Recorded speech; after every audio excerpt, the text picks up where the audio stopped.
All right, we heard from the President of the United States from the Oval Office. We heard from the Democratic leaders. So who came out on top? We fact-checked for you tonight. But politics is about persuasion. And both sides are so dug in.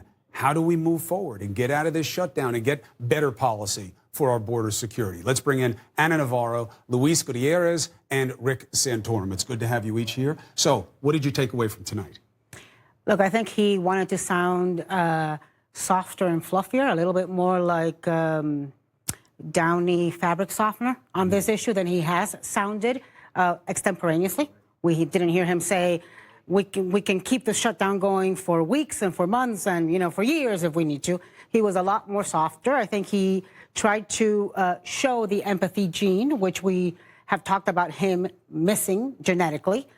I also think there's, you know, there's so much that they're both saying in common in terms, except for the wall, but in terms of border security. This idea that Democrats don't want border security is false.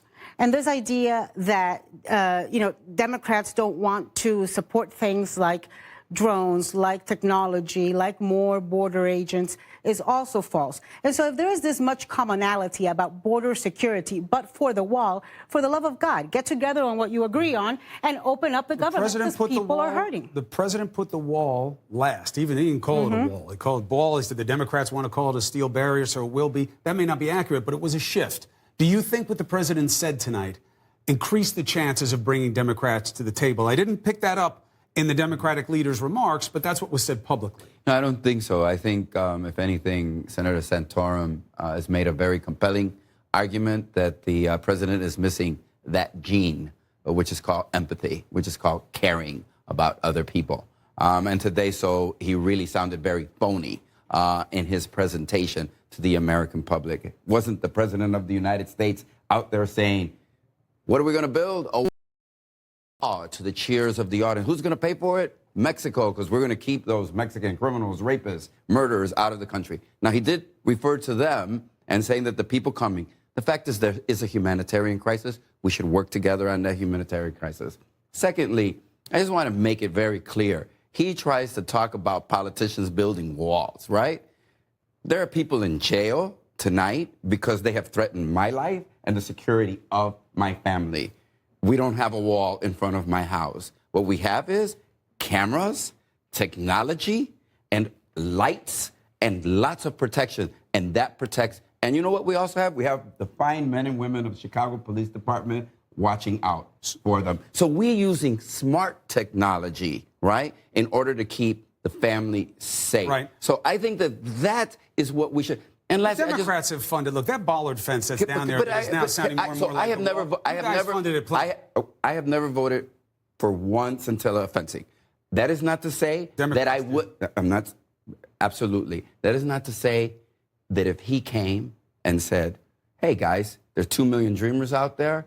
We're gonna give them a pathway, right, to freedom and no more fear of deportation. I'm gonna tell my attorney general to stop going to the court and eliminate DACA."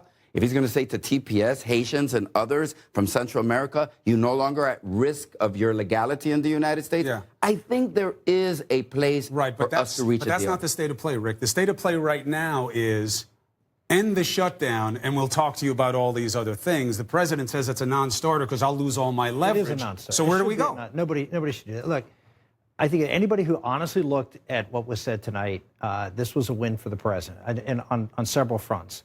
Everybody, you know, Luis is criticizing the president for being insincere and all that, but the president did something he doesn't do very often, and I thought he did it for him very well, which was to show a softer side, to make a more compassionate argument, and to tone down the rhetoric.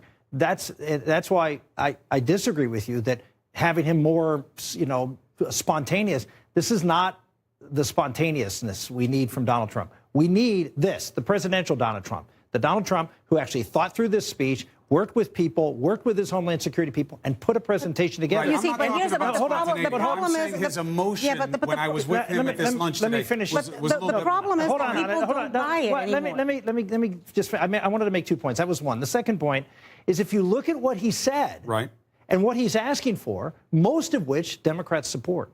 And so he's saying, look, I'm going along with you. I'll be for all these things, which a lot of Republicans in the past haven't voted for. So he's already crossing his They were party. wrong not to vote for Well, those you things. may say they're right or wrong. The bottom line is he is now stepping. How are they right to not vote for X-rays, to not give them more manpower to deal with the medical emergencies they're dealing with the system that you guys set up to create this? The fund? bottom line is you can make the policy arguments. I'm making the political argument here. The political argument is if I'm Joe American sitting here looking at the president has now gone and crossed Republicans on 3 or 4 things, said I'm willing to do those things, and just give me a little bit of a wall, and they're saying, hell no.